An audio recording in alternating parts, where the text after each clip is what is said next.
जिस दिन पाताल लोक के यमराज पूरे शानो शौकत के साथ अपनी नई रानी से शादी रचा रहे थे, उन्हें तब भी यही डर सता रहा था कि उनके साथ 1000 साल बिताने वाली औरत कहीं कोई तमाशा न खड़ा कर दे। लेकिन उन्होंने तो सपने में भी नहीं सोचा था कि वो औरत तो कब की पुनर्जन्म ले चुकी है। शादी की रस्में खत्म होने तक वो नहीं आई। जब वो शादी का जोड़ा पहनकर बाहर आए तो उनकी नजरें बेतहाशा दरवाजे की तरफ उठ गईं। महाराज, आप बेफिक्र रहिए, हमने हर दरवाजे पर सैकड़ों पहरेदार खड़े कर दिए हैं, वो अंदर आ ही नहीं सकती। उस आदमी ने हल्के से सिर हिलाया। हाथ में शराब का प्याला लिए उन्होंने फिर से दरवाजे की तरफ देखा। वहाँ बधाई देने वाले मेहमानों की कोई कमी नहीं थी, लेकिन वहाँ बस फू यू ही नहीं थी। लगता है इस बार वो सच में समझदार हो गई है।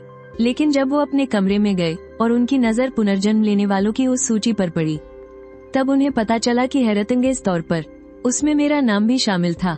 पाताल लोक का बच्चा जानता था कि यमराज शे हुआईचुआन की एक पत्नी है जिसे उन्होंने पिछले 1000 साल से पलकों पर बिठा कर रखा था, जिसका नाम फू यू था। एक बार मैं बहुत बुरी तरह बीमार पड़ गई थी। शे हुआईचुआन ने मेरी जान बचाने के लिए अपनी आधी जादुई ताकत गंवाकर मौत की नदी से बर्फ का कमल लाकर मुझे दवा पिलाई थी। यहाँ तक कि पाताल लोक आने से पहले शे हुआईचुआन ने मेरे लिए ही अपनी जान दी थी। मरने के बाद जब उनकी रूह पाताल लोक पहुंची तो उन्होंने यादें मिटाने वाला सूप पीने से साफ इनकार कर दिया था। वो बस जिद पर अड़े रहे और मौत के रास्ते पर मेरा इंतजार करते रहे। जब लोगों ने उनसे पूछा कि वो पुनर्जन्म क्यों नहीं ले रहे, तो उन्होंने कहा, मैं अपनी आयु का इंतजार करूंगा। जीते जी मैं उसका था और मरने के बाद भी मैं उसी का रहूंगा। फिर कई दशकों बाद जब मेरी रूह पाताल लोक आई, तब तक शे हुआईचुआन एक बहुत ही ताकतवर यमराज बन चुके थे। उन्होंने बहुत ही धूमधाम से मुझसे शादी की। उसके बाद से पूरे पाताल लोक में, चाहे वो भटकती हुई रूहें हो या मौत की नदी के किनारे काम करने वाले नौकर, हर कोई हम दोनों के प्यार को देखकर जलता था। प्यार से भरी उन अनगिनत रातों में शे हुआईचुआन हमेशा मेरे कानों में धीरे से फुसफुसाते थे। वो कहते थे, आयु, हम सातों जन्म तक एक दूसरे से कभी अलग नहीं होंगे। मैंने कभी उनके सच्चे प्यार पर शक नहीं किया, लेकिन सच तो ये है कि इंसान का दिल पल भर में बदल जाता है। 1 महीने पहले मुझे पता चला कि शे हुआईचुआन ने पाताल लोक के एक सुनसान कोने में एक औरत को छुपा रखा है। जब भी वो काम का बहाना बनाकर जाते तो असल में वो उसी औरत से मिलने जाते थे। देखते ही देखते उस औरत ने शे हुआईचुआन का ज्यादातर वक्त चुरा लिया था। मैंने एक दर्द भरी मुस्कान के साथ सोचा कि अब मेरे जाने का वक्त आ गया है।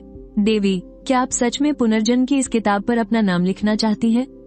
एक बार नाम लिखने के बाद आप इस चक्र में बंध जाएंगी, फिर पीछे हटने का कोई रास्ता नहीं बचेगा। पाताल लोक के मुंशी ने किताब में फू यू नाम दर्ज कर लिया। 7 दिनों के बाद मुझे जन्म मरण के दरवाजे से गुजरना था। उसके बाद इस दुनिया में फू यू नाम की कोई औरत नहीं रहेगी। मैं वहाँ से मुड़ी और चल दी। जरा रुकिए, फू यू, क्या आप यमराज की पत्नी फू यू हैं? जूसंग महल में वापस आकर मैंने रिश्ता खत्म करने का एक खत निकाला और एक एक अक्षर करके उस पर अपना नाम लिख दिया। भले ही शे हुआईचुआन अब पाताल लोक के मालिक हैं और उन पर इस खत का कोई असर नहीं होगा, लेकिन फिर भी मैंने रस्मों के मुताबिक उसे लिख दिया। अब जब वो सातों जन्म साथ निभाने का वादा तोड़ ही चुके हैं, तो हमारे गुजरे हुए कल के लिए इतना करना तो बनता था। जैसे ही मैंने आखिरी अक्षर पूरा किया, मेरे पास तेज हवा का एक झोंका आया। शे हुआईचुआन वापस आ गए थे। उन्होंने मुस्कुराते हुए मुझे पीछे से गले लगा लिया। उनकी आवाज में थोड़ी थकावट थी। आयु, क्या लिख रही हो? कलम पकड़े हुए मेरा हाथ हल्का सा कांप उठा। मैंने खुद को शांत दिखाते हुए एक नया कागज उठाया और उसे उस खत के ऊपर रख दिया। शे हुआईचुआन अपनी तेज नजर से कुछ तो भांप गए थे। उसने प्यार से फुसलाते हुए कहा, मुझे माफ कर दो अयु, आज पाताल लोक के रास्ते में कुछ बुरी आत्माओं ने हंगामा खड़ा कर दिया था। उन्हें संभालने में मुझे देर हो गई। मैंने उसके झूठ का पर्दाफाश नहीं किया। आखिरकार मैं भी तो अभी अभी उसी पाताल लोक से लौटकर आई थी। वहाँ तो बिल्कुल शांति थी। फिर बुरी आत्माएं कहाँ से आ गई? शे हुआईचुआन ने मुस्कुराते हुए बालों की एक पिन निकाली और धीरे धीरे मेरे लंबे बालों को संवारने लगा। उसकी आवाज इतनी मीठी थी कि कोई भी उसमें डूब जाए। यू, अब उदास मत हो। क्या मैं तुम्हारे बाल बना दूं? मैं चुप रही। मैंने महसूस किया कि वो झुककर बहुत प्यार से मेरे बाल बांध रहा था, लेकिन उसी पल चमेली के फूलों की महक मेरे चेहरे से टकराई। मैंने हल्का सा मुड़कर देखा। शे हुआईचुआन के कॉलर के नीचे एक छोटा सा गहरा लाल रंग का लव बाइट था। इस पाताल लोक में तो तिनका तक नहीं उगता, तो चमेली की महक कहाँ से आई? मुझे पूरा यकीन है कि शीये हवाइचवान इंसानों की दुनिया में गया था और चमेली के फूलों का एक बड़ा सा गुलदस्ता देकर किसी और को मना रहा था। मैंने बस एक सरसरी सी निगाह डाली थी और वो लाल निशान साफ साफ दिख गया, जो निशान उसके कपड़ों के नीचे छिपा था। पता नहीं जहाँ मेरी नजर नहीं गई वहाँ क्या क्या होगा। शायद वो अभी अभी लिन लिंगशुआन के बिस्तर से उठकर सीधा यहीं आ रहा है। मेरी आंखों में उदासी छाने लगी। सच कहूं तो सबसे ज्यादा दर्द उन पलों से होता है जिन्हें मैंने अपनी खुशी मान लिया था, जबकि सामने वाला बहुत पहले ही बदल चुका था और मैं बेवकूफों की तरह उसी के प्यार में पागल थी। ये खुशी भी ना असली है या नकली पहचानना बहुत मुश्किल है। शीये हवाइचवान को मेरे चेहरे के बदलते भावों का जरा भी अंदाजा नहीं हुआ। उसने बहुत प्यार से वो पिन मेरे बालों में लगा दी। उसकी आंखों में प्यार छलक रहा था और उसने बड़ी ही सच्चाई का दिखावा करते हुए मेरी तारीफ की। अयू, तुम्हारी त्वचा बर्फ से भी ज्यादा उजली है। तुम बहुत सुंदर लग रही हो। मैंने किसी तरह अपने होठों पर एक झूठी मुस्कान लाते हुए अपने हाथों से उसकी आंखें मूंद ली और दूसरे हाथ से तलाक के उस कागज को आधा मोड़कर उसके ठीक सामने रख दिया। ये तुम्हारे लिए एक तोहफा है, लेकिन मुझसे वादा करो कि तुम इसे 7 दिन बाद ही खोल कर देखोगे। शीये हवाइचवान ने मुस्कुराते हुए मेरा हाथ थाम लिया और तुरंत मान गया। ठीक है, जैसा मेरी अय्यू कहे। मैं उसकी मुस्कुराती हुई आंखों को देखती रही, लेकिन मेरे दिल में सिर्फ एक ही बात चल रही थी कि 7 दिन बाद इस दुनिया में फू यू नाम की कोई लड़की बचेगी ही नहीं।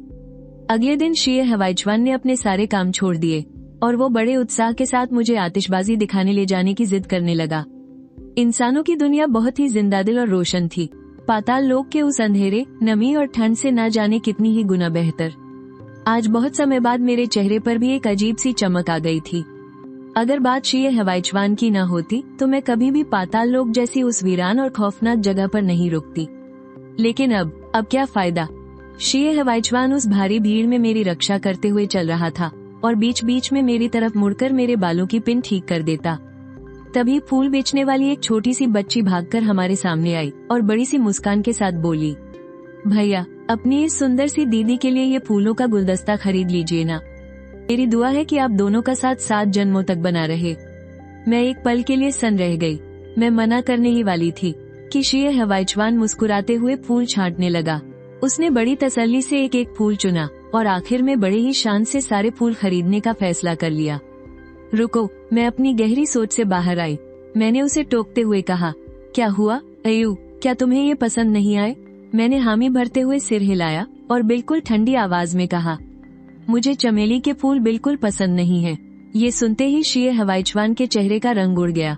उसकी आंखें सिकुड़ गईं, चेहरे पर अजीब सी बेचैनी छा गई। उसने जबरदस्ती मुस्कुराने की कोशिश की, पर मुस्कान बहुत रूखी थी। अयू, तुम्हें तो पहले चमेली के फूल बहुत पसंद थे ना? अब अचानक ऐसा क्या हुआ? मेरे दिल में इस वक्त बस एक चुभन सी महसूस हो रही थी। एक वक्त था जब मुझे खुश करने के लिए उसने पूरे आंगन में चमेली के पौधे लगाए थे, और आज वो लिन लिंगशुआन को मनाने के लिए इंसानी दुनिया से चमेली के फूल तोड़कर लाता है। उस पल मेरा बहुत मन किया कि मैं शीये हवाइचवान से पूछूं कि जब उसने लिन लिंगशुआन को वो फूल दिए तो क्या एक पल के लिए भी उसे मेरी याद आई? क्या उसे कोई पछतावा हुआ? इससे पहले कि मैं कुछ कह पाती, शीये हवाइचवान के पीछे से एक मासूम सा दिखने वाला पहरेदार दौड़ता हुआ आया और वो मुझसे बहुत जोर से टकराया। मुझे तो पीछे हटने का मौका ही नहीं मिला। मैं सीधे जमीन पर जा गिरी। मेरे पैर में मोच आ गई और वो बुरी तरह सूज गया। हाथों में भी खरोंचे आ गई। मेरी हालत बहुत खराब हो गई थी, यहाँ तक कि मेरे बालों का वो कांटा भी खिसक कर जमीन पर गिर पड़ा। उस पहरेदार ने मुझे एक अजीब सी घमंड भरी नजर से देखा और फिर शीये हवाइचवान की तरफ देखकर बोला, मालिक, नरक लोक में कुछ दुष्ट आत्माएं हंगामा कर रही हैं। कृपया आप चलकर मामला संभालिए। शीये हवाइचवान ने गुस्से से अपनी भौहें सिकोड़ी और उस पहरेदार पर एक जादुई प्रहार किया। लेकिन जैसे ही उसने उस पहरेदार का चेहरा देखा, उसने तुरंत अपना वार रोक लिया। मेरी नजरें वहीं ठहर गईं। मैंने उस पहरेदार को पहचान लिया था। वो लिन लिंगशुआन थी। उसने लड़कों वाले कपड़े पहने हुए थे, फिर भी उसका चेहरा मोतियों सा चमक रहा था। बेहद खूबसूरत। शीये हवाइचवान ने बड़े ही दर्द भरे चेहरे के साथ मुझे जमीन से गोद में उठा लिया। उसकी आंखों में एक तरह का पछतावा था। उसने बहुत अजीब सी आवाज में कहा, अयू, तुम यहाँ थोड़ा घूमो, मैं जरा वो मामला देख कर आता हूँ। उसकी बात सुनकर मैंने अपनी पलकें झुका ली और अपने घायल हाथों को पीठ के पीछे छिपा लिया।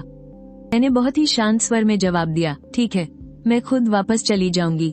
शे हुआईचुआन ने बड़े प्यार से मेरे चेहरे पर लगी धूल साफ की और पीछे मुड़कर लिन लिंगशुआन पर चिल्लाया, अगली बार ध्यान रखना, अगर दोबारा अयू को चोट पहुंची तो मैं तेरी जान ले लूंगा। ये कहने के बाद उसने फिर से मुझे एक झिझक भरी नजर से देखा और मेरा वो गिरा हुआ कांटा उठाने के लिए नीचे झुका। लेकिन इससे पहले कि वो उसे उठा पाता, कुछ बच्चे हंसते खेलते वहाँ से दौड़ते हुए निकले। वहाँ अचानक बहुत भीड़ और धक्का मुक्की होने लगी और अगले ही पल मेरा वो कांटा उस भीड़ में कहीं खो गया। शे हुआईचुआन के चेहरे पर हल्की सी झुंझलाहट नजर आई। वो खुद उस कांटे को ढूंढने जाना चाहता था, लेकिन तभी लिन लिंगशुआन ने धीरे से उसकी आस्तीन खींच ली।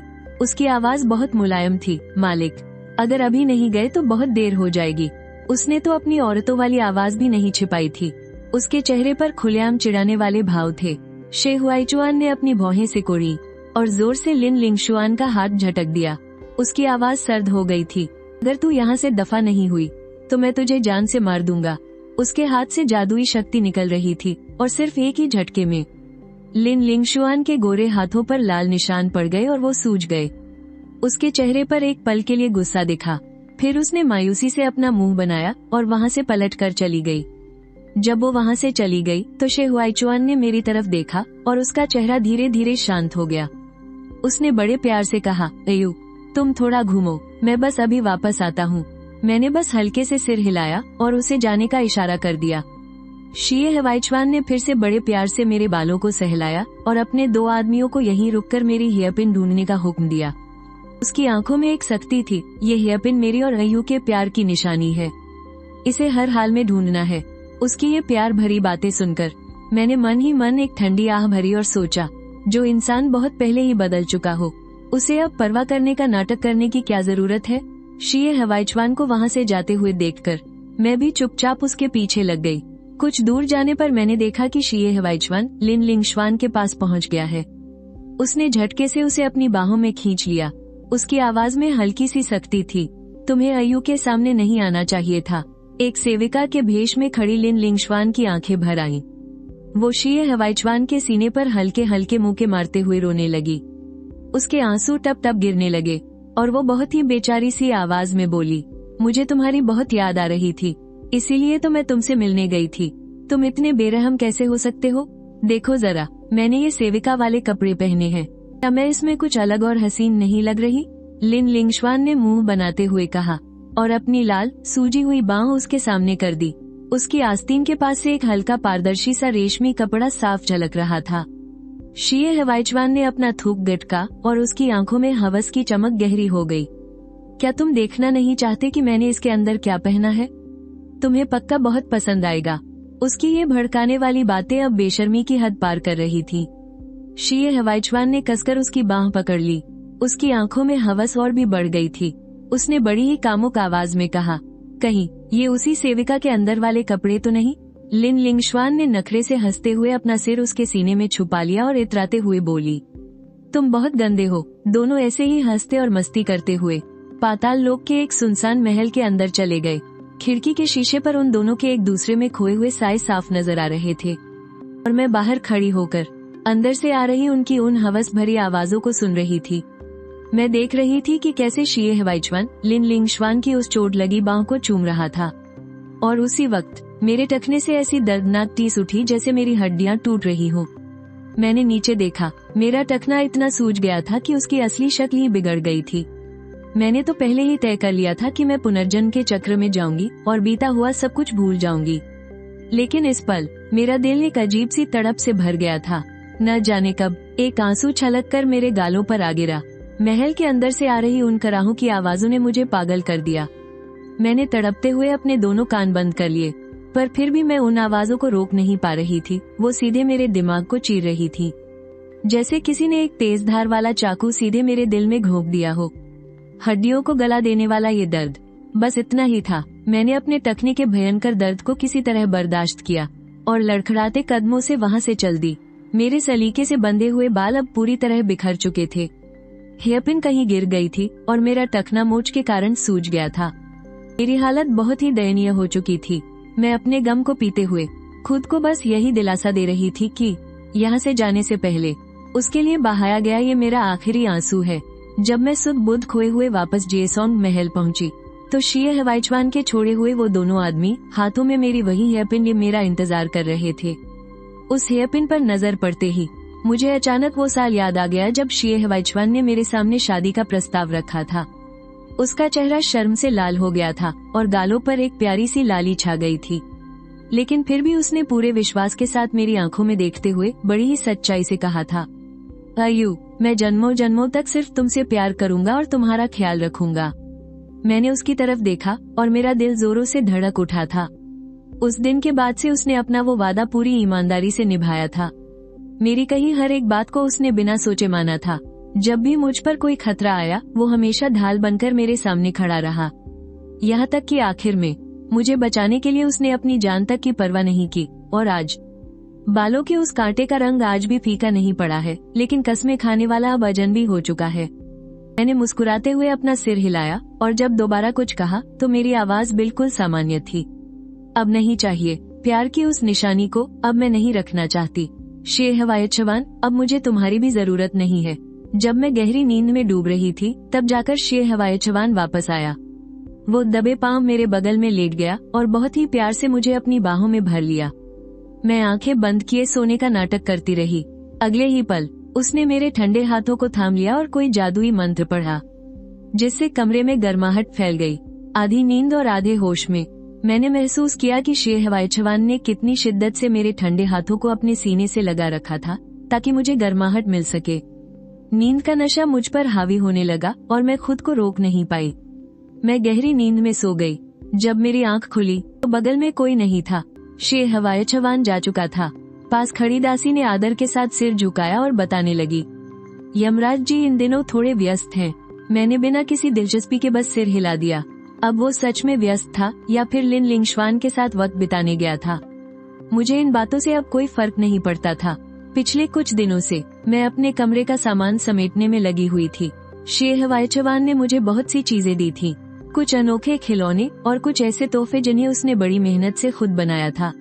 खरगोश के आकार की वो छोटी सी लालटेन, उसके अपने हाथों से बनाई गई वो खुशबूदार धूप, और मेरे अपने हाथों से बुना हुआ प्यार का वो धागा। मैंने वो सब एक बक्से में डाल दिया और फिर उन सबको आग के हवाले कर दिया। जब आग की लपटें शांत हो रही थी तभी शीए हवाईचवान ने दरवाजा खोला और हैरानी से पूछा, आयु, तुमने क्या जलाया है? इतनी अजीब सी महक क्यों आ रही है? मैं बस मुस्कुराई, कुछ नहीं, बस कुछ फालतू का सामान था। शीए हवाईचवान ने सिर हिलाया और पूरे कमरे में नजर दौड़ाई। कमरा काफी खाली खाली सा लग रहा था।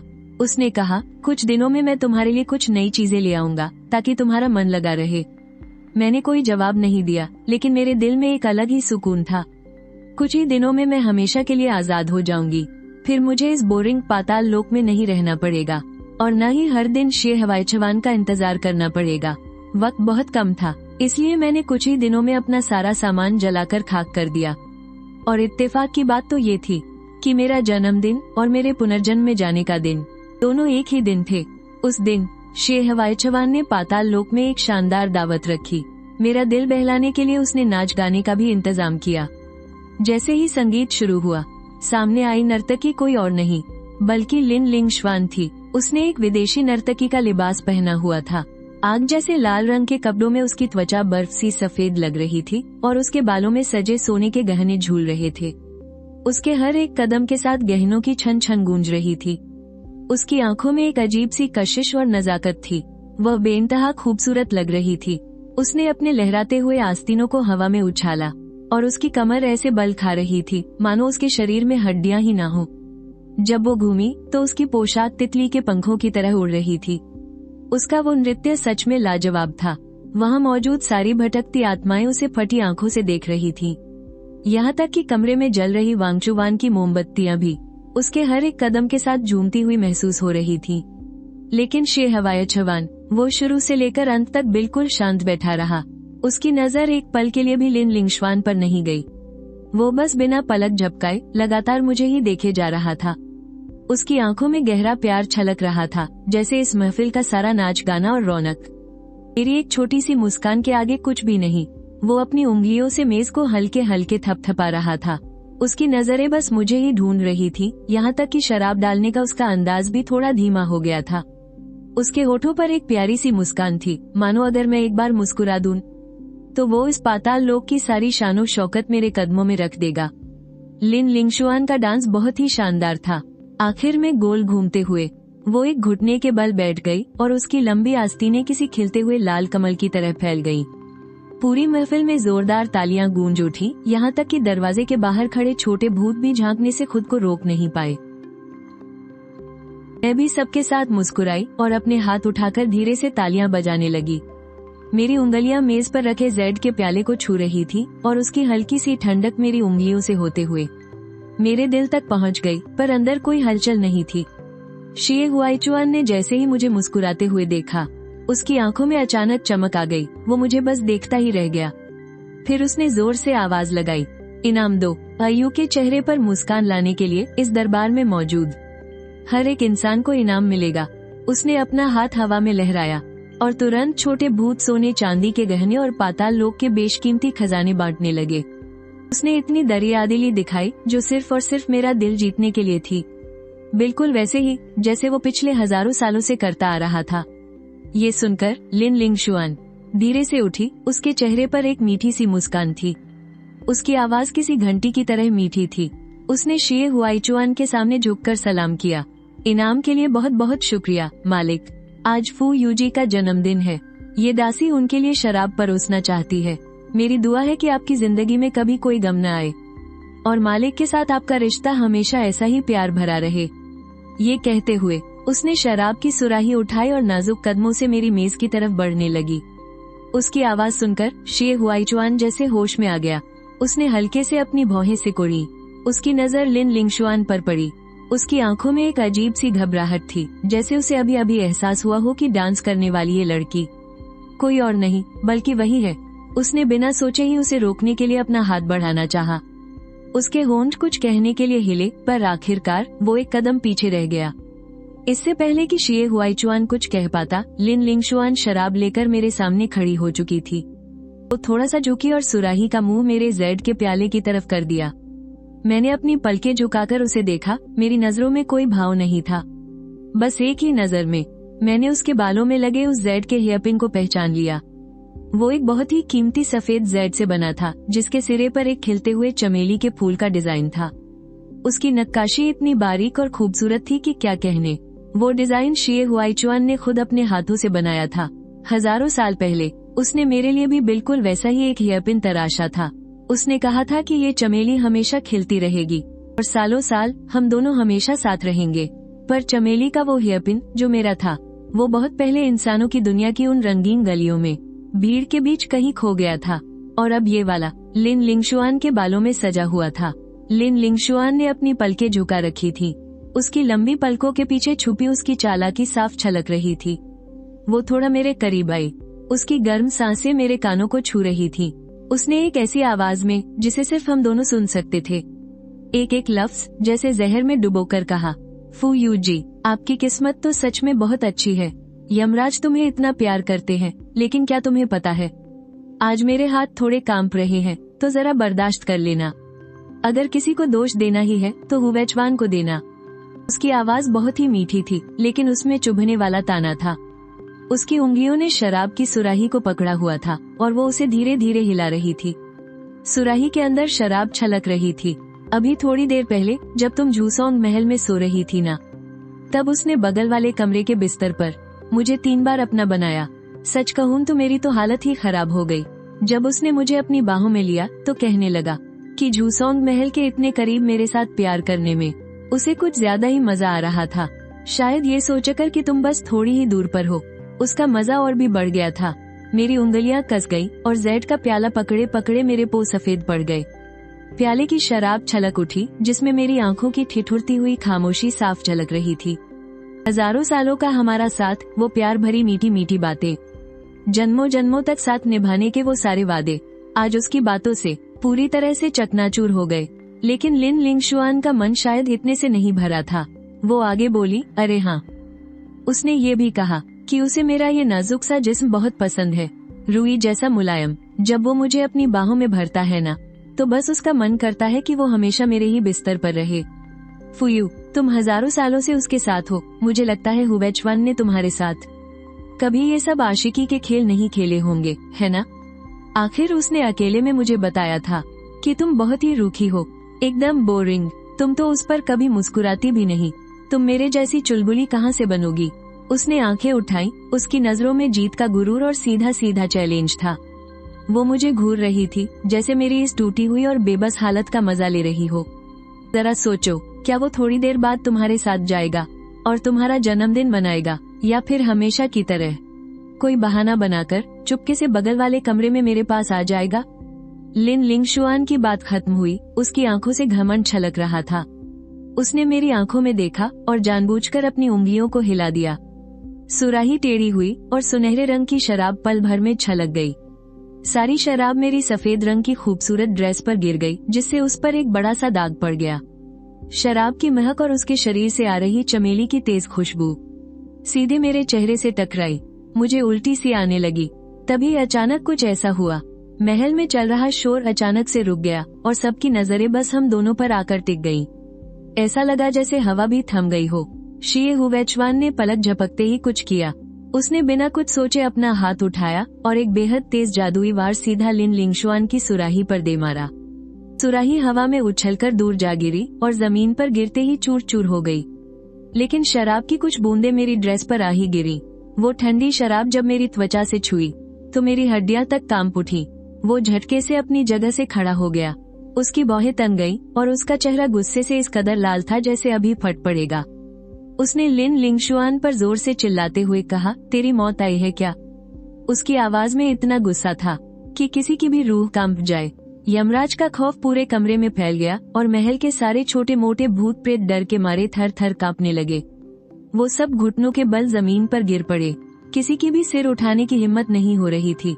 लिन लिंगशुआन मानो डर गई थी। उसकी आंखों में तुरंत आंसू भर आए। उसके पैर कांपने लगे और वो तुरंत जमीन पर घुटनों के बल गिर पड़ी। उसने शिए हुआइचवान से बहुत ही दयनीय होकर रहम की भीख मांगी, मालिक मुझे माफ कर दीजिए। दासी ने जानबूझकर ऐसा नहीं किया, बस मेरे हाथ से फिसल गया था। शराब का बर्तन मुझसे संभला नहीं और फूयू जी पर गिर गया। मालिक कृपया इस बार दासी को बख्श दीजिए। वो फूट फूट कर रो रही थी, बिल्कुल किसी नाजुक फूल की तरह। उसके कंधे हल्के हल्के कांप रहे थे। वो देखने में बहुत ही कमजोर और बेबस लग रही थी। उसे देखकर किसी का भी दिल पसीज जाए और तरस आ जाए। मैं बिना कुछ कहे बस देखती रही। मेरी उंगलियों ने मेरे गीले कपड़ों को हल्के से छुआ। मेरी आंखों में एक अजीब सी शांति थी, मानो जिसके ऊपर शराब गिरी हो वो मैं नहीं कोई और हो।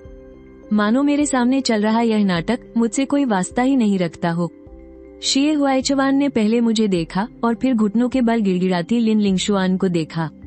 उसकी आंखों के गुस्से में हल्की सी घबराहट भी छिपी थी। उसने कुछ कहने के लिए मुंह खोला, लेकिन आखिरकार उसने उसे डांटा नहीं, बस अपना हाथ हिला दिया और अपने पीछे खड़े भूतों से ठंडी आवाज में बोला, इसे यहाँ से ले जाओ, 20 कोड़े मारो और इसे बगल वाले कमरे में कैद कर दो। मेरे आदेश के बिना ये बाहर नहीं आनी चाहिए। ये सजा बस नाम के लिए थी, जैसे किसी को सिर्फ डराने के लिए डांट दिया हो। लिन लिंगशुआन की आंखों में पल भर के लिए नाराजगी दिखी, लेकिन फिर भी उसने आज्ञाकारी होने का नाटक करते हुए सिर झुका लिया। रहम करने के लिए शुक्रिया मालिक। इसके बाद भूत उसे पकड़ कर ले गए। वो बार बार पीछे मुड़कर देखते हुए उस बड़े से हॉल से बाहर चली गई, लेकिन जाने से पहले उसने मेरी तरफ एक घमंडी और भड़काने वाली नजर डालना नहीं भूला। कुछ ही देर बाद शिए हुआइचवान चलकर मेरे पास आया और थोड़ा सा नीचे झुककर मेरे कान के पास आकर बहुत ही शर्मिंदगी भरी आवाज में बोला। उसकी उंगलियों ने मेरे गीले कपड़ों को बहुत ही सावधानी से हल्के से छुआ। अयू मुझे माफ कर दो, मैं ही उसे संभाल नहीं पाया। मेरी वजह से तुम्हें ये सब सहना पड़ा। अभी अभी खबर मिली है कि पाताल की गहराइयों में कुछ बुरे भूतों ने हंगामा मचा दिया है। उन्होंने हमारे कई रक्षकों को घायल कर दिया है। मुझे जाकर पहले उसे संभालना होगा। मैं बहुत जल्द तुम्हारे पास वापस आ जाऊंगा। फिर से वही पुराना बहाना। हजारों सालों से वो अनगिनत बार ऐसे ही बहाने बनाकर मुझे छोड़कर गया है। पहले मैं उसकी बातों पर यकीन कर लेती थी, ये सोचकर कि वो पाताल लोक का राजा है।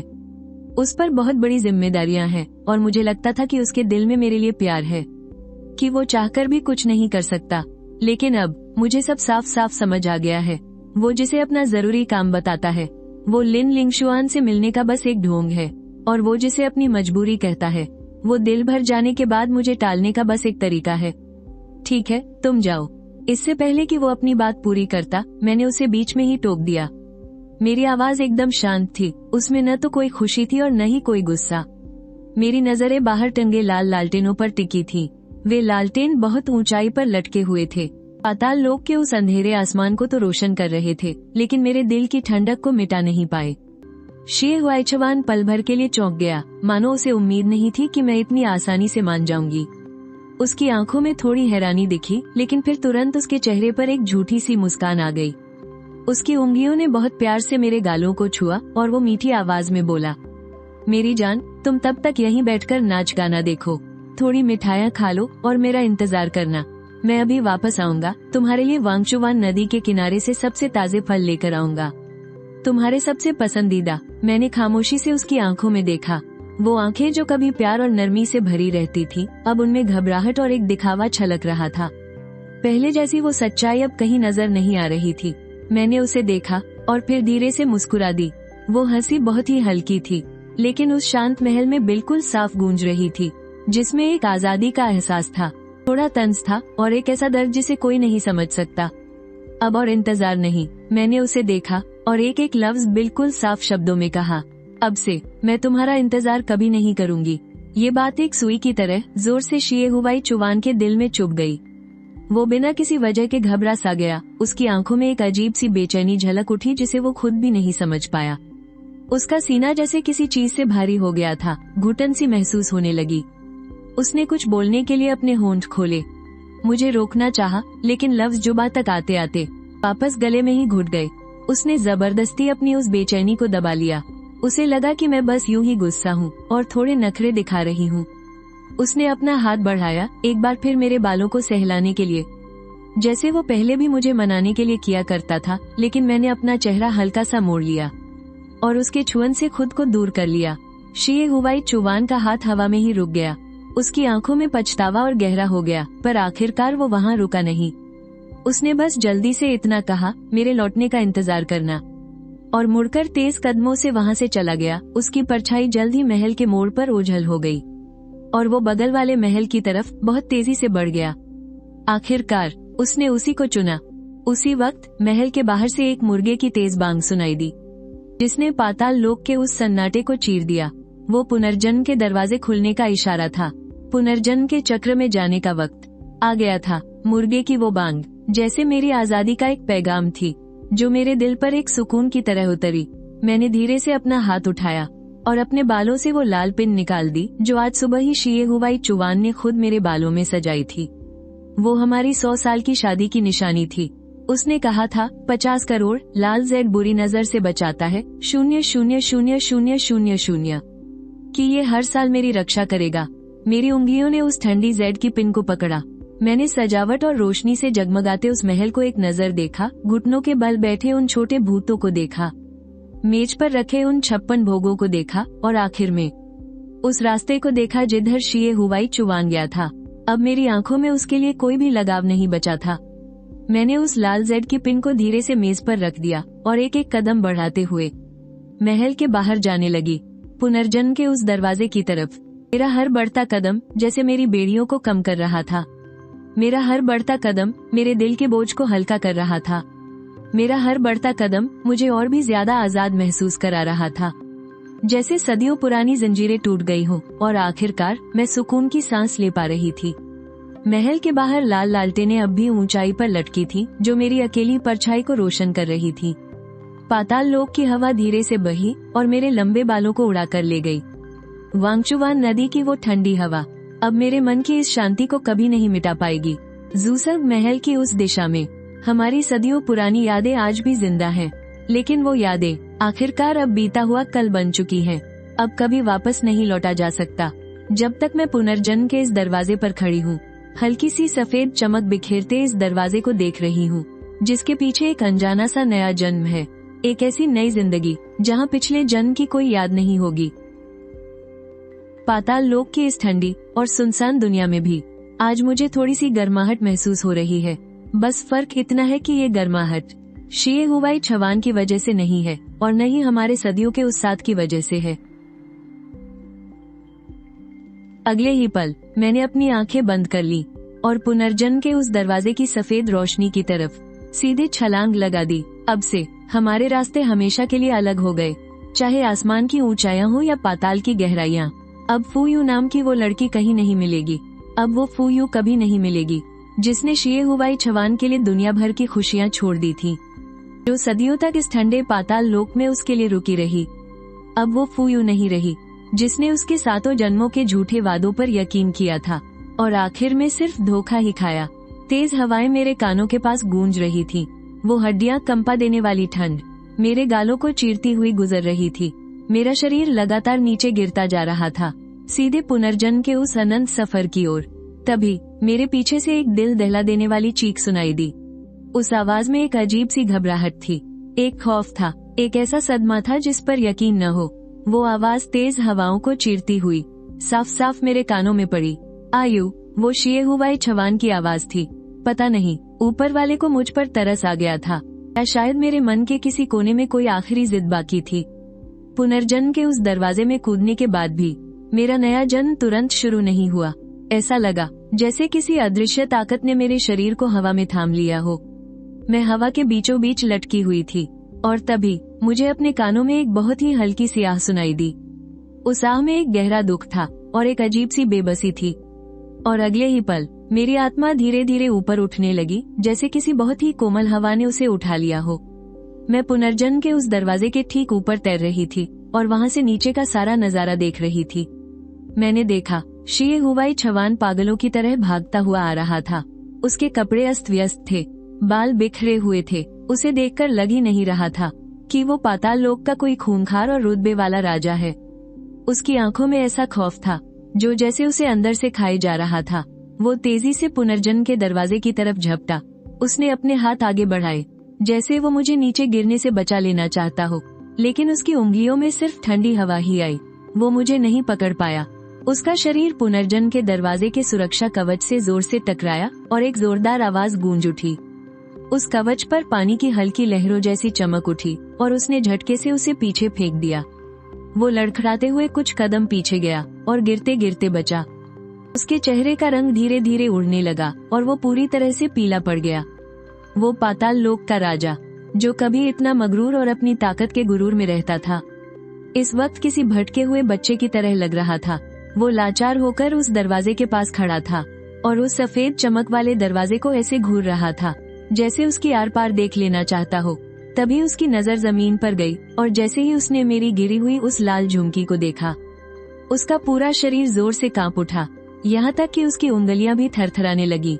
वो तेजी से आगे बढ़ा, नीचे झुका और बहुत ही नाजुक तरीके से उस झुमकी को उठा लिया। उसकी उंगलियां धीरे धीरे उस झुमकी के डिजाइन को सहला रही थीं। उसकी हरकतें इतनी कोमल थीं जैसे किसी नायाब खजाने को सहला रहा हो। ये झुमका उसकी सबसे जानी पहचानी चीज थी। हमारी शादी के दिन उसने अपने हाथों से इसे मुझे पहनाया था। लाल जेड को तराश कर एक कमल का रूप दिया गया था जिसके बीचों बीच एक बहुत ही छोटी सी चमकने वाली मोती जड़ी थी। यह वो अनमोल खजाना था जिसे पाने के लिए उसने तीनों लोगों की खाक छानी थी। उसने कहा था, ये झुमका मेरी इस दुनिया की सबसे इकलौती और खास अयू के लिए ही बना है। अयू, शिए हुवाई छवान बार बार मेरा नाम पुकार रहा था। उसकी आवाज भारी और रूंध गई थी। उसकी आवाज में एक गहरी कपकपी थी और उसकी आंखों में धीरे धीरे घबराहट छाने लगी, थोड़ी दहशत और गहरी निराशा। एक ऐसा ख्याल जिस पर वो यकीन नहीं करना चाहता था, लेकिन उसे इस सच का सामना करना ही था। उसके दिल के किसी कोने से ये ख्याल पागलों की तरह उठ रहा था कि उसकी अयू सच में चली गई है, सच में पुनर्जन्म के चक्र में समा गई है, उसे बिल्कुल अकेला छोड़ गई है। उसी वक्त शिए हुवाई छवान का चेहरा पास से गुजरने वाले वांगचवान नदी से अभी अभी निकले किसी डूबते हुए भूत से भी ज्यादा सफेद पड़ चुका था। उसके होंठ कांप रहे थे, लेकिन उसके मुंह से एक शब्द भी नहीं निकल पा रहा था। उसने उस लाल जेड वाले झुमके को इतनी जोर से मुट्ठी में भींच रखा था कि उसकी उंगलियों के जोड़ सफेद पड़ गए थे, जैसे वो उस झुमके को अभी चूर चूर कर देगा।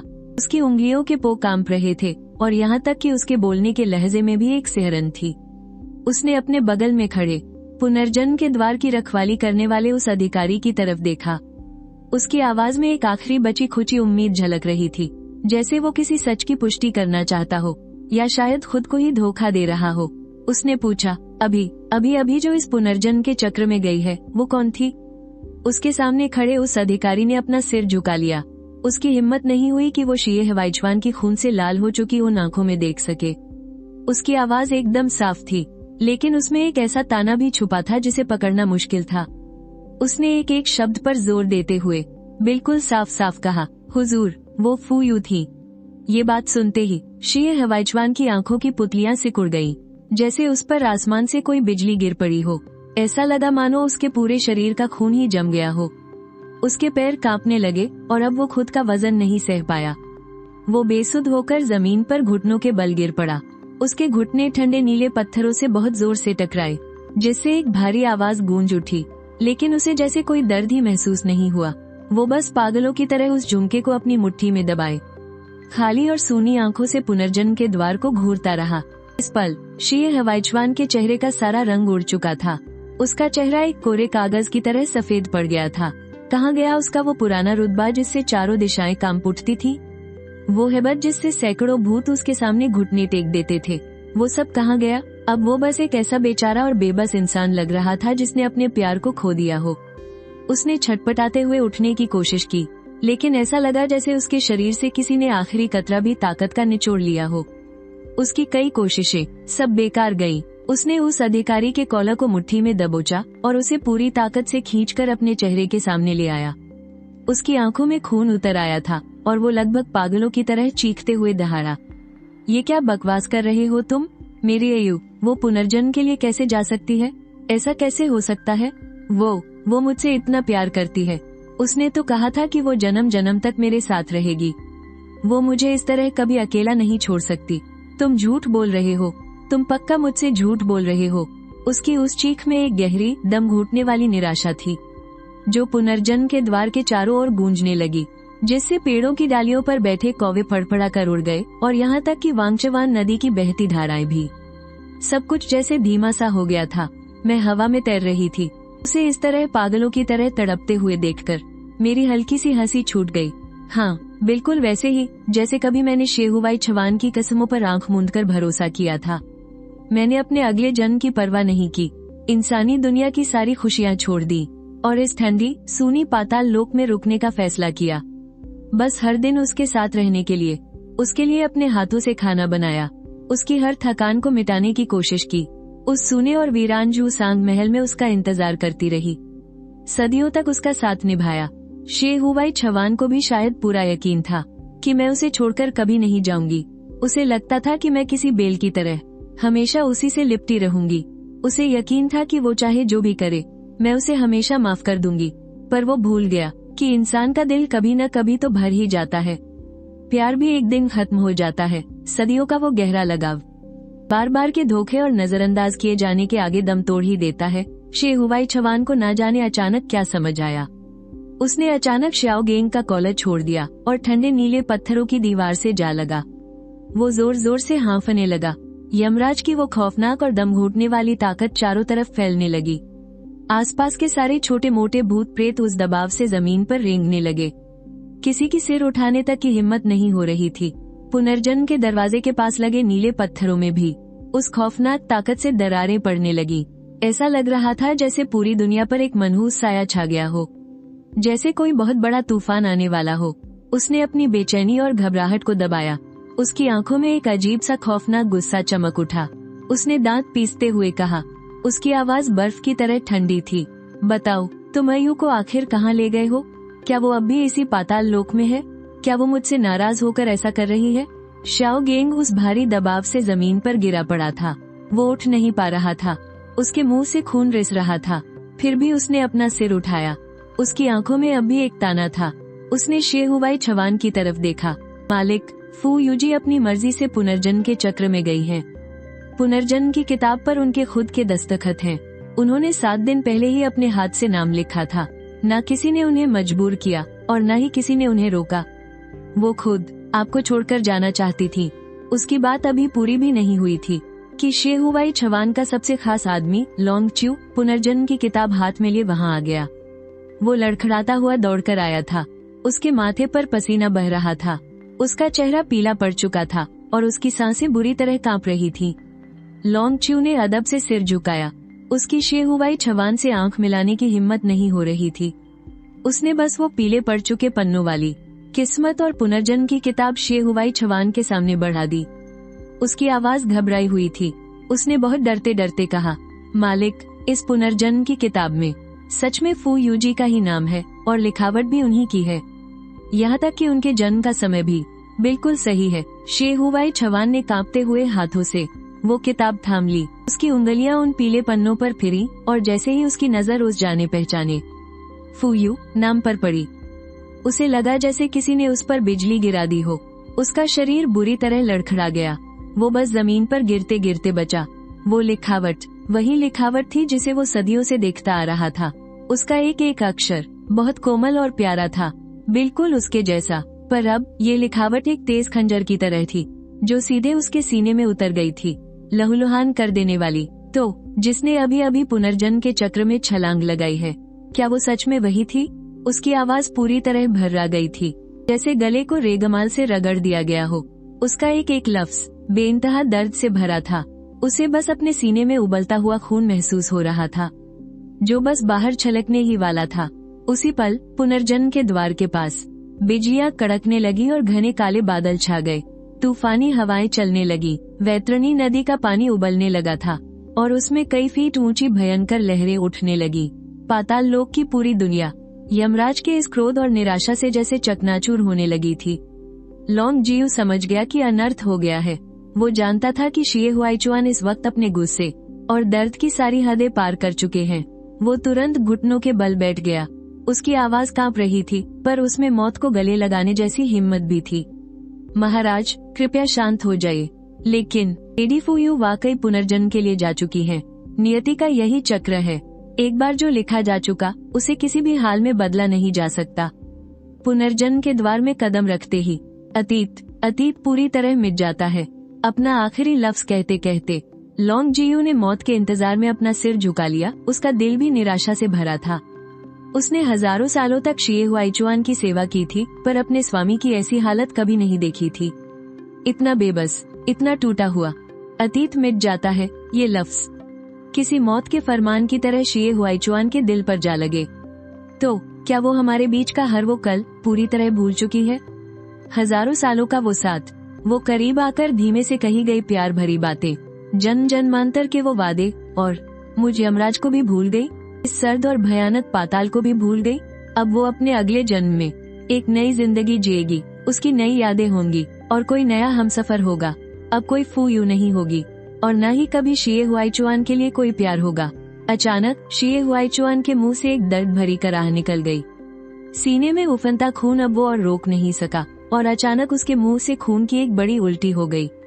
खून ने उसके रेशमी कपड़ों को लाल कर दिया और उस पुनर्जन्म की किताब को भी खून से रंग दिया। इस तरह खून उगलने से ऐसा लगा मानो उसके शरीर के सारे अंग अपनी जगह से हिल गए हों। वो दर्द से लगभग बेहोश ही होने वाला था। तो मेरा क्या? उसने कांपते हुए लफ्जों में पूछा। उसकी आवाज में वो गहरी मायूसी थी, जैसे कोई बच्चा रास्ता भटक गया हो। क्या वो सच में मुझे हमेशा के लिए भूल जाएगी? अपने नए जन्म में क्या मेरी आयु ठीक वैसे ही किसी और को प्यार करेगी जैसे वो मुझसे करती थी? क्या वो किसी और के लिए अपने हाथों से खाना बनाएगी? क्या किसी और के लिए सजेगी संवरेगी? क्या किसी और से जन्म जन्मांतर साथ निभाने के वादे करेगी? एक नाकाबिले बर्दाश्त मायूसी किसी भयानक तूफान की लहर की तरह आई और पल भर में उसे निगल गई। वो ठंडे नीले पत्थरों वाले फर्श पर सिकुड़ कर बैठ गया, अपने हाथों में उस लाल रंग के झुमके को कसकर पकड़े हुए। उसने अपना चेहरा घुटनों में छिपा लिया। उसके कंधे हल्के हल्के कांप रहे थे और एक दबी हुई सिसकी गूंजने लगी। आयु, अब मुझसे और मत रूठो, मान जाओ ना। उसका गला रुंध गया था और आवाज कांपते हुए टूट रही थी। मुझसे सच में बहुत बड़ी गलती हो गई। तुम लौट आओ प्लीज। मैं अब तुम्हें कभी धोखा नहीं दूंगा और उससे मिलने भी कभी नहीं जाऊंगा। मैं उस महल को ही तोड़ दूंगा और उसे नर्क की सबसे गहरी खाई में धकेल दूंगा। मैं पाताल लोक के सारे चमेली के फूल उखाड़ फेंकूंगा। मैं सिर्फ और सिर्फ तुम्हारे पास रहूंगा। लौट आओ ना आयु। मैं तुम्हारे बिना नहीं जी सकता। इस पल शे चुना के मुंह से एक भी शब्द नहीं निकल पा रहा था। उसके गले से बस सिसकियां ही फूट रही थी। उसका वो रोना बहुत ही दबा हुआ और पूरी तरह से हताश था, जैसे कोई घायल अकेला भेड़िया किसी सुनसान कोने में दुबक कर अपने ही जख्म चाट रहा हो। और मैं हवा में तैरते हुए उसे यूं तड़पते हुए देख रही थी। उसके उस आंसुओं से भीगे चेहरे को देख रही थी अब मेरे दिल में सिर्फ एक सुकून था, कोई नफरत नहीं बची थी, बस एक ऐसी शांति थी जैसे कोई तूफान थम गया हो। हमारे उन हजारों सालों के गहरे प्यार को आखिरकार हकीकत के इस रूखेपन ने खत्म कर ही दिया, और अब उसने भी उसी दर्द और निराशा को चख लिया था जिसे कभी मैंने सहा था। इसे यूं ही कह लो कि यही कर्मों का खेल है, जैसी करनी वैसी भरनी। और तभी मेरे शरीर पर एक हल्के नीले रंग की रोशनी उभरने लगी, जिसने मुझे पूरी तरह से अपनी आगोश में ले लिया। वो पुनर्जन्म की ताकत थी, जो धीरे धीरे मेरे पिछले जन्म की आखिरी यादों को भी मिटा रही थी। पुनर्जन्म के उस दरवाजे के पास, उस पत्थर से जिस पर विधि का विधान लिखा था, अचानक एक तेज रोशनी चमक उठी, और उस पत्थर पर एक के बाद एक कई तस्वीरें उभरने लगी। वो मेरी पिछली जिंदगी की यादें थीं, हमारी उस बचपन की मुलाकात से लेकर हमारे प्यार और फिर शादी तक, और फिर मेरी रूह के पाताल लोक आने तक। उन हजारों सालों की छोटी छोटी यादें एक एक करके सामने आ रही थीं। जैसे जैसे कोई तस्वीर उभरती, मैं उस याद को हमेशा के लिए भूल जाती, और मेरे दिल से जुड़ा वो मोह थोड़ा और कम हो जाता। उन तस्वीरों में मैंने देखा 17 साल की वो मैं, जिसे ठीक से कढ़ाई करना भी नहीं आता था। मैं एक ढंग का छोटा सा बटुआ भी नहीं सिल पाती थी। शे हुआईचुआन ने जब ये देखा तो उसने हंसते हुए मुझसे सुई धागा ले लिया और अपने अनाड़ी हाथों से मेरे लिए शादी का जोड़ा सिलने लगा। लाल रेशम के उस कपड़े पर उसने सुनहरे धागों से कमल के फूल बनाए थे। भले ही उसकी सिलाई इतनी बारीक नहीं थी, लेकिन उसमें उसका पूरा प्यार झलकता था। उसका चेहरा शर्म से लाल हो गया था जब उसने वो जोड़ा मेरे सामने रखते हुए बड़े ही सच्चे मन से कहा था, आयु, जब मैं एक बड़ा और कामयाब इंसान बन जाऊंगा ना, तो 8 कहारों वाली पालकी में बिठाकर तुम्हें ब्याह कर अपने घर ले जाऊंगा। उस तस्वीर में 19 साल की मैं, वही लाल जोड़ा पहने हुए और सिर पर मोतियों का ताज सजाए, उसकी दुल्हन बन गई थी। सुहागरात के दिन कमरे में लाल मोमबत्तियां जल रही थीं। उसने मेरे हाथ कसकर थामे और कहा कि हम जन्मों जन्मों तक कभी अलग नहीं होंगे। लेकिन उसके ये लफ्ज अभी पूरे भी नहीं हुए थे कि तभी हमारे कमरे में कुछ कातिल घुस आए। मुझे बचाने के लिए उसने एक जानलेवा तलवार का वार अपने सीने पर ले लिया और मेरी बाहों में गिर पड़ा। उसके लाल खून ने मेरे शादी के जोड़े को और भी लाल कर दिया था।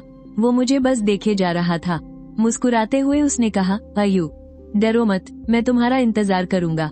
हर जन्म में मैं बस तुम्हारा ही इंतजार करूंगा। उन यादों की झलकियों में उसके मरने के बाद उसकी आत्मा यमलोक तो पहुंच गई, लेकिन उसने किसी भी कीमत पर यादें मिटाने वाला वो काढ़ा पीने से साफ इनकार कर दिया। वो बस अपनी जिद पर अड़ा मौत के उस रास्ते पर खड़ा रहा। एक दिन बीता, फिर दूसरा बीता। सालों साल वो सिर्फ मेरा इंतजार करता रहा, चाहे कितनी ही आंधियां आईं, कितने ही तूफान गुजरे, और यमलोक की उस सर्द नदी के किनारे भी उसका इरादा कभी नहीं डगमगाया। जब लोगों ने उससे पूछा कि वो दूसरा जन्म क्यों नहीं ले लेता, तो उसने कहा, मुझे अपनी आयु का इंतजार करना है। जीते जी मैं सिर्फ उसका था, और मरने के बाद मेरी रूह पर भी सिर्फ उसी का हक है, जन्म जन्मांतर तक, हमेशा। उन झलकियों में मैंने देखा, इसके बाद पूरे 40 सालों तक मैंने इस दुनिया में रहकर उसके माता पिता और परिवार की सेवा की। हमारे किए वादे को आखिरी सांस तक निभाया, जब तक कि मेरे अपने जीवन का दिया बुझ नहीं गया। मेरी आत्मा भी यमलोक पहुंच गई, और वो इन 40 सालों में अपनी कड़ी तपस्या और शक्तियों के दम पर उसने पाताल लोक में एक एक कदम सोच समझकर रखा, और आखिरकार वो वहाँ का सबसे खौफनाक यमराज बन बैठा। उसने यमलोक की सबसे भव्य शादी रचाकर मुझे अपनी दुल्हन बनाया। एक शानदार पालकी में मीलों लंबे लाल जोड़े के साथ मेरी विदाई हुई। पाताल लोक की हर एक भटकती आत्मा, हर एक भूत प्रेत हमारी खुशियों में शामिल होने आया था। उसने मुझे अपनी बाहों में भर लिया और मेरे कान में फुसफुसाते हुए कहा, आयु, आखिरकार मैंने तुम्हें पा ही लिया। अब से मैं तुम्हारी आंखों में कभी एक आंसू भी नहीं आने दूंगा। उन यादों में हम दोनों अपने महल में एक दूसरे के प्यार में पूरी तरह डूबे हुए थे। वो मेरी भौहें संवारता और मैं उसके लिए स्याही पीसती थी। उसने मेरे लिए पूरे आंगन में चमेली के फूल लगाए थे, और मैं उसके लिए उसकी सबसे पसंदीदा कमल के बीजों वाली खीर बनाती थी। वो दिन कितने प्यारे, कितने खूबसूरत थे। मेरी सदियों लंबी जिंदगी की वो सबसे अनमोल यादें हैं। हमारे उस बेपनाह प्यार के पलों को देखकर मैं आज बड़े ही सुकून से मुस्कुरा रही थी। वो सारी खूबसूरत यादें आखिरकार सच में तो थी ही ना। बस बात इतनी है कि बाद में एक बेईमान दिल ने उन सारी हसीन यादों को चकनाचूर कर दिया, और वहीं दूसरी तरफ शे हुआईचुआन पुनर्जन्म के उस पत्थर के सामने खड़ा था। उन पुरानी झलकियों को देखते हुए उसकी आंखों से आंसुओं की धारा बह रही थी।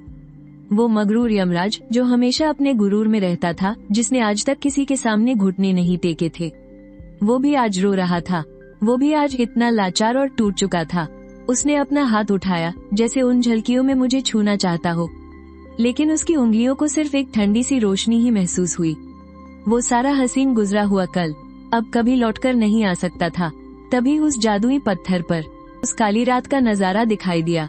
वो और लिन लिंग श्वान बगल वाले कमरे में थे। दियों की रोशनी झिलमिला रही थी, लाल मोमबत्तियों से कमरा महक रहा था। उसने लिन लिंग श्वान को अपनी बाहों में जकड़ा हुआ था और बड़े ही प्यार से उसे चूम रहा था। और मेरे पूरे शरीर पर जख्मों के निशान थे। मेरे टखने बुरी तरह सूज गए थे और हाथों की चमड़ी छिल चुकी थी। मैं बाहर उस सर्दी में बेहाल और अकेली खड़ी थी, अंदर से आ रही उनके मिलन की उन आवाजों को सुन रही थी और खिड़की पर पड़ रही उन दोनों की लिपटी हुई परछाइयों को देखकर मैं बस फूट फूट कर रो रही थी। शे हुआइचुआन वहीं का वहीं सन खड़ा रह गया। उसकी आंखों में सिर्फ और सिर्फ सदमा था और एक गहरा अविश्वास। उसने कुछ कहने के लिए अपना मुंह खोला, लेकिन एक लफ्ज भी नहीं निकाल पाया। उसका चेहरा पल भर में कागज की तरह पीला पड़ गया। शायद उसने सपने में भी नहीं सोचा था कि मुझे उसके और लिन लिंगशुआन के बारे में पता चल जाएगा। शायद उसे हमेशा यही लगता रहा कि उसका वो दिखावा और वो धोखा बहुत अच्छी तरह से छुपा हुआ है। शायद उसे लगा कि मुझे कभी कुछ पता ही नहीं चलेगा और मैं हमेशा उस जूसोंग महल में बैठी उसके लौटने का इंतजार करती रहूंगी। वो नजारा फिर से बदला और उसमें लिन लिंगशुआन एक नर्तकी के रूप में दिखी, जो मेरे जन्मदिन की दावत में मुझे शराब परोस रही थी। उसकी आवाज उस पुनर्जन्म के पत्थर से होते हुए पुनर्जन्म के दरवाजे के पास एकदम साफ गूंज रही थी।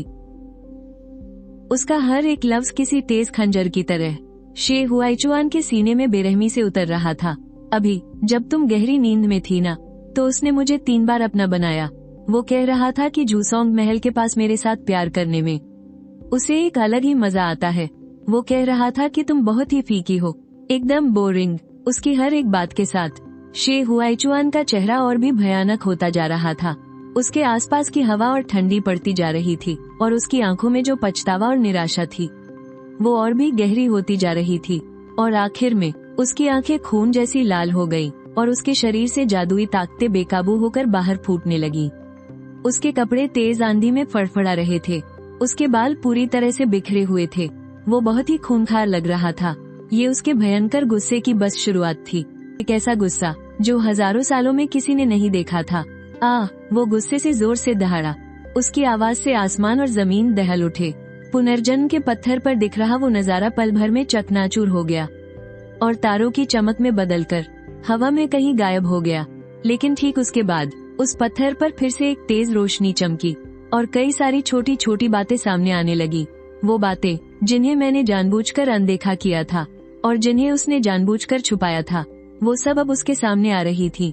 जैसे कि लिन लिंगशुआन जानबूझकर वो सूखे हुए चमेली के फूल अपनी दासियों से जूसोंग महल में भिजवाती और मेरी खिड़की के सामने रखवाती थी, ताकि मैं उन मुरझाए हुए फूलों को देखकर उसके उस प्यार को याद करूं जब उसने मेरे लिए पूरा आंगन चमेली के फूलों से भर दिया था। और फिर उसके आज के इस रूखेपन को देखकर मेरा दिल किसी खंजर से कट जाए, या फिर जैसे हर बार जब वो दोनों एक दूसरे के करीब आते तो कोई न कोई दासी इत्तेफाक से मेरी खिड़की के बाहर बातें करने आ जाती। उनकी आवाज न बहुत तेज होती न बहुत धीमी, बस इतनी कि मैं साफ सुन सकूं। वो कहती थी कि यमराज जी लिन लिंगशुआन का कितना ख्याल रखते हैं, वो दोनों एक दूसरे से कितना प्यार करते हैं, और मैं तो बस एक गुजरा हुआ कल हूँ जिसे भुला दिया गया है, जो बस एक खाली महल में बैठी खुद को ही धोखा दे रही है। जैसे कि उसने लिन लिंगशुआन के लिए अपने हाथों से चमेली की एक हेयरपिन तराशी थी, उसके लिए तीनों लोगों से खजाने ढूंढ कर लाया था और उसके महल में उसके पसंदीदा चमेली के फूल लगा दिए थे। लेकिन मेरे लिए उसके पास सिर्फ और सिर्फ दिखावा था, यहाँ तक कि वो मेरा जन्मदिन भी पूरी तरह से भूल गया था। बस मेरा मन रखने के लिए उसने हड़बड़ी में ये दावत रख दी थी। और तो और जब मैं बीमार थी तो उसने काम में बिजी होने का बहाना बना दिया और मुझे एक नजर देखने तक नहीं आया। लेकिन उस दूसरे महल में वो लिन लिंगशुआन के साथ था, उसे अपने हाथों से चाय पानी पिला रहा था, उस पर पूरा प्यार लुटा रहा था। और जब मैं दुखी थी उसने मुझ पर कभी ध्यान नहीं दिया, लेकिन लिन लिंगशुआन की उदासी उसे एक पल में दिख जाती थी। उसे खुश करने के लिए वो हर मुमकिन कोशिश करता। यादों के वो बिखरे हुए टुकड़े अब और भी साफ होने लगे थे। उन यादों ने उसके झूठे नकाब को एक एक करके उतार दिया और मेरे दिल में बची उसकी आखिरी चाहत को भी हमेशा के लिए मिटा दिया। मैं धीरे धीरे उन पुरानी बातों को भूलने लगी, शीए हवाई छवान को भूलने लगी, जुसांग महल को और हमारे उन हजारों सालों के साथ को भी भूल गई। मेरा शरीर अब बहुत हल्का महसूस हो रहा था और मेरा मन एकदम शांत और साफ था। अब बस एक नई जिंदगी की उम्मीद बाकी थी। पुनर्जन्म के पत्थर पर दिख रही तस्वीरें अचानक काली पड़ गई और फिर वहाँ कोई भी परछाई नहीं दिखी। हवाई छवान, एक औरत की मीठी और नाजुक सी आवाज दूर से गूंजती हुई आई। उस आवाज में फिक्र थी और थोड़ी बेचैनी भी। शीए हवाई छवान अचानक से तड़प उठा। उसने झटके से अपना सिर उठाया और उस तरफ देखने लगा जिधर से वो आवाज आई थी। उसकी आंखों में उम्मीद की एक चमक थी। उस दीवानेपन में वो ये तक सोचने लगा था कि क्या आयु ने उसके साथ कोई मजाक किया है। क्या वो सच में पुनर्जन्म के लिए नहीं गई, बस उससे रूठ कर कहीं छुप गई है और अब उसकी पुकार सुनकर वो वापस उसके पास आ गई है। हाँ, ऐसा ही होगा। उसकी आयु उससे इतना प्यार जो करती थी, वो उसे इस तरह अकेला कैसे छोड़ सकती है। शीए हवाई छवान ने उम्मीद भरी नजरों से उस तरफ देखा, लेकिन जब उसने सामने वाले को पहचाना तो वो उसकी प्यारी फू यू नहीं थी, वो लिन लिंगशुआन थी, जिसे उसने अभी अभी सजा देकर छोटे महल में भेज दिया था। लिन लिंगशुआन ने एक सादी सी पोशाक पहन रखी थी और उसके चेहरे पर अभी भी आंसुओं के निशान थे। वो लड़खड़ाते कदमों से दौड़ती हुई आई। शीए हवाई छवान की ऐसी खस्ता और बेहाल हालत देखकर उसकी आंखों में हैरानी की एक झलक दिखाई दी और वो तेजी से उसके करीब गई। उसने उसे सहारा देकर उठाना चाहा। हवाई छवान, तुम्हें क्या हुआ है? तुम यहाँ घुटनों के बल क्यों बैठे हो? क्या तुम्हारी तबीयत ठीक नहीं है? लेकिन लिन लिंगशुआन को देखते ही शीए हवाई छवान की आंखें गुस्से से इतनी लाल हो गई जैसे अभी उनसे खून टपकने लगेगा। उसके आसपास का माहौल इतना भारी हो गया कि सांस लेना भी मुश्किल था। उसका वो भयंकर गुस्सा और दर्द एक ही पल में जानलेवा नफरत में बदल गया और वो सारी नफरत लिन लिंगशुआन पर टूट पड़ी। ये सब तुम्हारा किया धरा है। उसने लिन लिंगशुआन को जोर से धक्का दिया। उसकी आवाज में बर्फ जैसी ठंडक थी, जैसे उसे किसी बर्फीली गुफा से निकाला गया हो। उस आवाज में कूट कूट कर नफरत भरी थी। ये सब तुम्हारी वजह से हुआ है। तुमने ही मेरी आयु को मुझसे दूर किया है। तुमने मेरे और आयु के बीच सब कुछ बर्बाद कर दिया। उसके शरीर से निकलती हल्की नीली जादुई शक्ति एक भयंकर और जानलेवा गुस्से में बदल रही थी और किसी लहर की तरह लिन लिंगशुआन की तरफ झपटी। लिन लिंगशुआन को बचने का जरा भी मौका नहीं मिला। उस जादू का ऐसा जबरदस्त वार हुआ कि उसका शरीर किसी कटी हुई पतंग की तरह हवा में उड़ गया। वो जमीन के ठंडे और सख्त पत्थरों पर बहुत जोर से गिरी। वार इतना भयानक था कि उसका चेहरा बुरी तरह सूज गया। उसके होठों के किनारे से खून रिसने लगा। वो बहुत ही दर्दनाक और दयनीय हालत में दिख रही थी। लिन लिंगशुआन ने कांपते हुए हाथों से जमीन का सहारा लिया और उठने की कोशिश की, लेकिन दर्द के मारे उसका पूरा शरीर कांप रहा था। उसने शीए हवाई छवान की तरफ देखा। उसकी आंखों में शिकायत और नाकामी के आंसू थे। हवाई छवान, मैंने ये सब सिर्फ इसलिए किया क्योंकि मैं तुमसे बेतहाशा प्यार करती हूँ। मैं तुमसे इतना प्यार करती हूँ कि मुझे बर्दाश्त नहीं हुआ कि वो इतने सालों तक तुम्हें अपना बनाए रखे। उसने हजारों सालों तक तुम पर अपना हक जमाया है। मैं तो बस तुम्हारे प्यार का एक छोटा सा हिस्सा पाना चाहती थी। क्या इसमें मेरी कोई गलती है? उसने रोते हुए घुटनों के बल बैठकर कहा। उसने कांपते हाथों से उसके कपड़ों का किनारा पकड़ लिया और बुरी तरह गिड़गिड़ाने लगी। मुझे अपनी गलती का एहसास हो गया है। मैं अब ऐसा कभी नहीं करूंगी। मुझे इस बार माफ कर दो ना, प्लीज। हम आगे से बहुत अच्छे से रहेंगे। मैं उसकी तरह ही तुम्हारी अच्छी तरह से देखभाल करूंगी। हमेशा तुम्हारे साथ रहूंगी और तुम्हें कभी नाराज नहीं करूंगी। तू चीज क्या है? शीए हुआईचुआन ने बड़ी ही बेरुखी से उसके चेहरे की तरफ देखते हुए कहा। उसकी आवाज में बर्फ जैसी ठंडक थी, जिसमें गहरी नफरत और मजाक की भावना भरी थी। तेरी हिम्मत कैसे हुई आयु को परेशान करने की? तेरी औकात ही क्या है जो तू उसकी बराबरी करे? तू तो उसके जूतों की धूल के बराबर भी नहीं है। उसने अपना हाथ उठाया और झटके से उसका हाथ झटक दिया। उसकी आंखों का कातिलाना गुस्सा जैसे उसे निगल जाना चाहता था। मुझे याद है, मैंने तुझे बताया था कि आयु मेरी जान है। वो एक ऐसी इंसान है जिसे मैंने हजारों सालों से अपनी हथेलियों पर सजा कर रखा है। कोई उसे छू तक नहीं सकता। तूने उसे मुझसे दूर कर दिया। तूने मेरी जिंदगी तबाह कर दी और तू उसकी जगह लेना चाहती है? कभी अपनी शक्ल देखी है? क्या तू इस लायक है? इतना कहकर उसकी नजरें खौफनाक हद तक सर्द हो गईं। उसके चेहरे पर एक खूंखार भाव था। उसने अपना पैर उठाया और लिन लिंगशुआन को इतनी जोर से लात मारी कि वो जमीन पर जा गिरी। लिन लिंगशुआन का शरीर कटी पतंग की तरह हवा में उड़ता हुआ दूर जा गिरा और वो पुनर्जन्म के पत्थर से जा टकराई, जिससे एक बहुत ही भारी आवाज गूंज उठी। उसके मुंह से खून बहने लगा और वो जमीन पर बेसुध होकर गिर पड़ी। वो अब उठ भी नहीं पा रही थी, बस दर्द से कराह रही थी। पर शी हुआईचुआन ने उसकी तरफ एक नजर भी नहीं देखी और बेहद ठंडे लहजे में लॉन्ग जियू को आदेश दिया, इसे 19वें नरक में फेंक दो, जिसकी सजा कभी खत्म न हो, इसे कभी मुक्ति न मिले, कभी इसका पुनर्जन्म न हो। 19वां अवीची नरक, वो एक ऐसी जगह है जो 18वें नरक से भी ज्यादा भयानक है। पाताल लोक में, जहाँ तिनका तक नहीं उगता। और ये 19वां नरक तो और भी खौफनाक है, जो हमेशा एक मनहूस और जहरीले धुएं से ढका रहता है। वहाँ सिर्फ सबसे क्रूर और दरिंदे भूत प्रेत कैद हैं, जिनमें से हर एक पर दसियों हजार लोगों की जान लेने का पाप है। वो ऐसे पापी हैं जिन्हें कभी माफी नहीं मिल सकती। 19वें नरक में रहने वाली हर रूह दिन रात ऐसी यातनाएं सहती है जिसकी इंसान कल्पना भी नहीं कर सकता। वो जीने के लिए तड़पते हैं पर जी नहीं पाते, और मरने की भीख मांगते हैं पर मर नहीं पाते। हजारों टुकड़ों में काटा जाना, उबलते हुए तेल के कड़ाहे में तला जाना, जिंदा ही निगल लिया जाना या चीर दिया जाना, खौफनाक आग में जलाया जाना या हड्डियों को गला देने वाली बर्फ की ठंडक सहना, ये सब तो वहाँ दी जाने वाली बस छोटी मोटी सजाएं हैं। उस जगह पर मौत नसीब होना भी एक बहुत बड़ा सपना है। वहाँ बस हर गुजरते दिन के साथ और सालों साल दर्द और न खत्म होने वाला अजाब ही सहना पड़ता है, जब तक कि उनकी रूह हमेशा के लिए फना ना हो जाए। जब मेरी चेतना धीरे धीरे वापस आई तो मुझे सबसे पहले शी हुआईचुआन के यही भयानक लफ्ज सुनाई दिए। मेरे दिल में एक अजीब सी हैरानी थी। मैंने कभी सपने में भी नहीं सोचा था कि वो लिन लिंगशुआन के साथ इतना बेरहम हो सकता है कि वो उसे 19वें नरक में धकेलने का हुक्म दे देगा, जहाँ से कभी कोई वापस नहीं लौटता। ये खौफनाक बात सुनकर लिन लिंगशुआन बुरी तरह से घबरा गई। अब उसके चेहरे पर पहले जैसा नखरा या कोई गुरूर नहीं बचा था। उसकी आंखों में बस एक ना खत्म होने वाला खौफ और बेबसी थी। वो चीख चीख कर रोते हुए रहम की भीख मांगने लगी। उसकी आवाज फटने लगी थी और वो बुरी तरह फूट फूट कर रो रही थी। हुआईचुआन, मुझसे गलती हो गई। मुझे सच में अपनी गलती का एहसास हो गया है। प्लीज मुझे उस 19वें नरक में मत भेजो। मुझे उसे परेशान नहीं करना चाहिए था। मैं उससे माफी मांगने को तैयार हूँ। मैं उसके पैरों में गिरकर अपनी गलती मान लूंगी। मैं तुम्हारे आगे हाथ जोड़ती हूँ, मुझ पर रहम करो। हुआईचुआन, मुझे 19वें नरक में मत भेजो। मुझे डर लग रहा है। मुझे सच में बहुत डर लग रहा है। वो पागलों की तरह जमीन पर माथा टेककर शी हुआईचुआन के सामने गिड़गिड़ाने लगी। उसका माथा पत्थर के ठंडे फर्श से टकरा रहा था। खून लगातार बह रहा था, लेकिन शी हुआईचुआन का चेहरा बिल्कुल भावहीन और कठोर रहा। उसकी आंखों में रत्ती भर भी दया नहीं थी।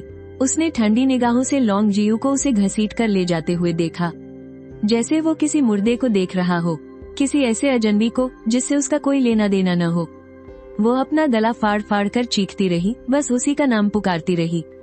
वो रो रो कर रहम की भीख मांग रही थी, लेकिन लॉन्ग जियू उसे बेरहमी से घसीटता रहा और वो पुनर्जन्म के द्वार के मोड़ पर गायब हो गई। उसका सफर अब 19वें नरक की अनंत गहराइयों की तरफ था।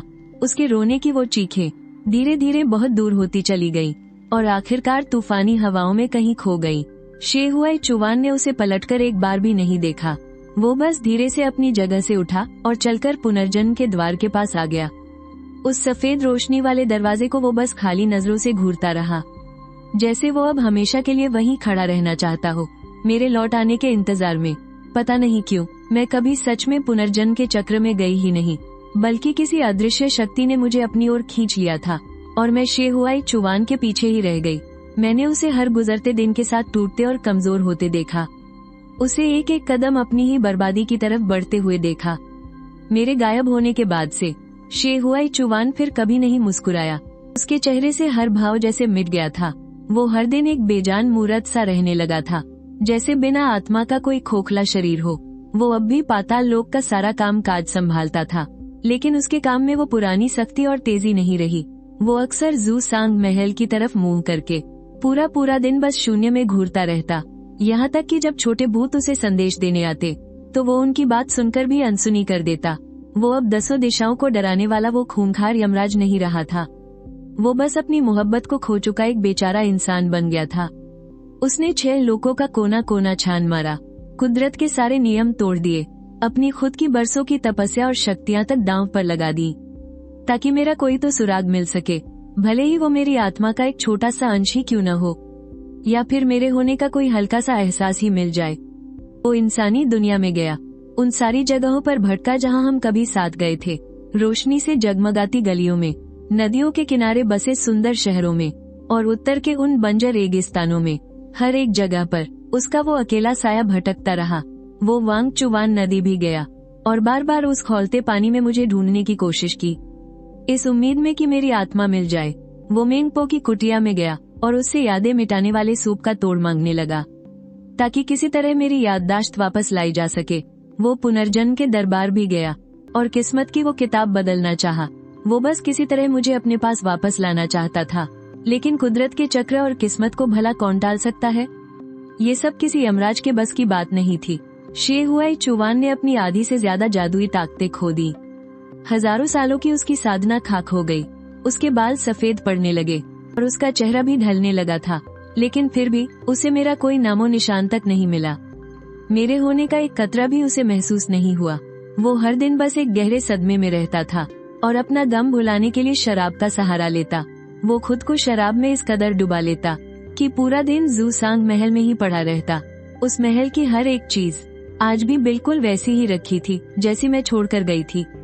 मेरे कपड़े, मेरा श्रृंगार का आईना, मेरी चाय का प्याला, सब कुछ अपनी ही जगह पर बिल्कुल वैसा ही रखा था। वो अक्सर मेरे कपड़ों को सीने से लगाए रहता था, बार बार मेरा नाम पुकारते हुए। उसकी आवाज बैठ चुकी थी, उसकी आंखों से आंसू बह रहे थे। वह आंगन में रखे पत्थर के बेंच पर बैठा रहता और उन मुरझाए हुए चमेली के फूलों को घूरते हुए पूरा दिन गुजार देता।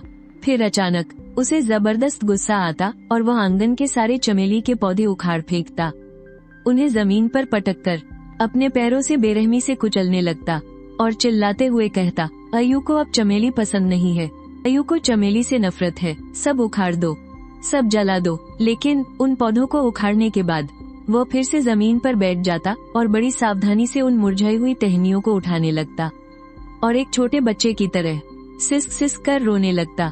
या फिर जब भी उसे वक्त मिलता वो खुद 19वें नर्क में चला जाता। वहाँ लिन लिंग शुवान को अंतहीन यातनाएं सहते हुए देखता, उसे मौत से भी बदतर हालत में तड़पते हुए देखता। वह न तो उसे मारता और न ही उसे कोई गाली देता, बस चुपचाप उसे घूरता रहता। उसकी आंखों में कोई भी जज्बात नहीं होते थे।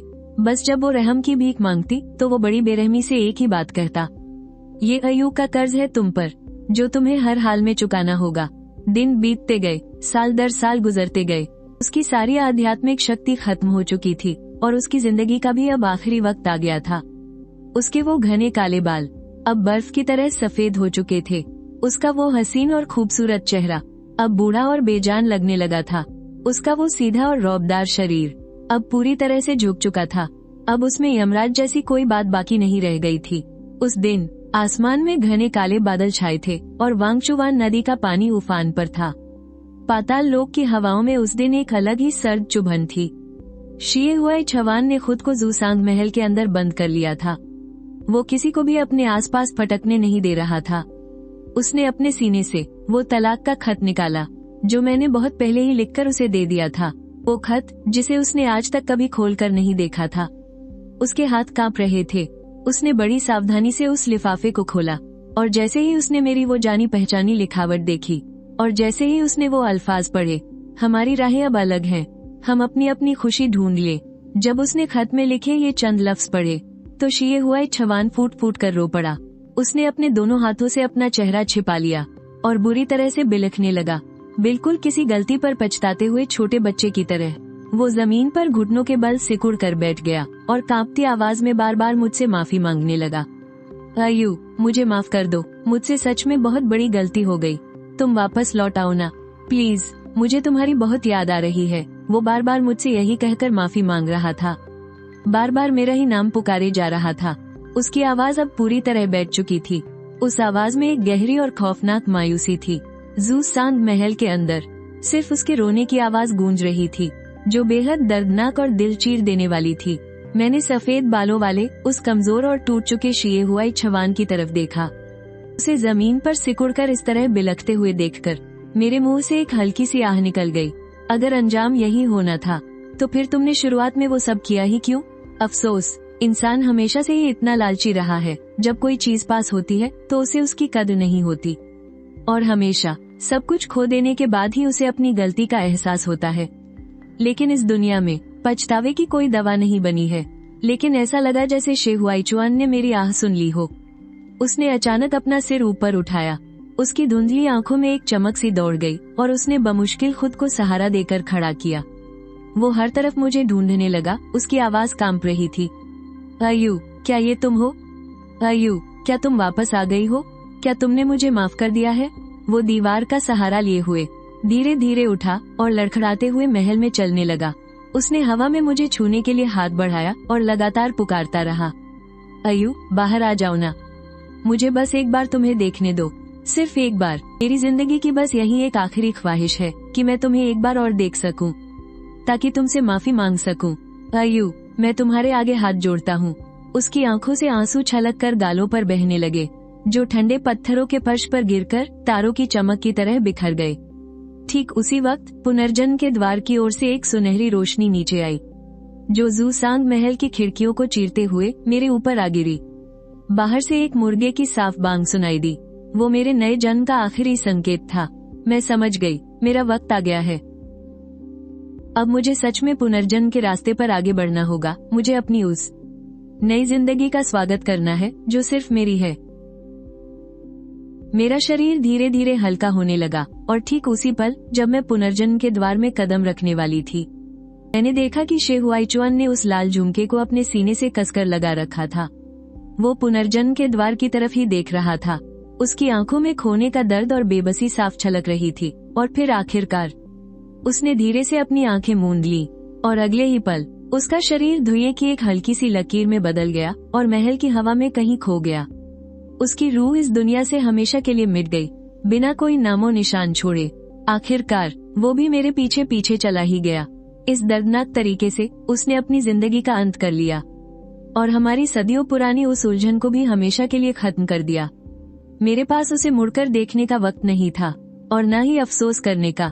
मेरा शरीर अब और भी हल्का हो रहा था और मैं उस सुनहरी रोशनी की तरफ उड़ चली, अपने पुनर्जन्म की मंजिल की ओर, पिछला सब कुछ भुलाकर, क्योंकि बीता हुआ कल अब धुएं की तरह उड़ चुका था। शायद यही सही है। अगले जन्म में जब मैं अपनी आंखें खोलूंगी तो मेरे सामने एक नई और खूबसूरत जिंदगी होगी। सूरज की वो मीठी धूप होगी, लोगों से भरी एक जिंदादिल दुनिया होगी और दिल में ढेर सारी खुशियां होंगी, जहां पाताल जैसी वो डरावनी ठंडक नहीं होगी और न ही वहां कोई शेहुआईचुआन होगा और न ही फूयू का कोई वजूद होगा। अब से आने वाले हर साल में, हर पल में बस सुकून ही सुकून होगा, बस खुशियां ही खुशियां होंगी।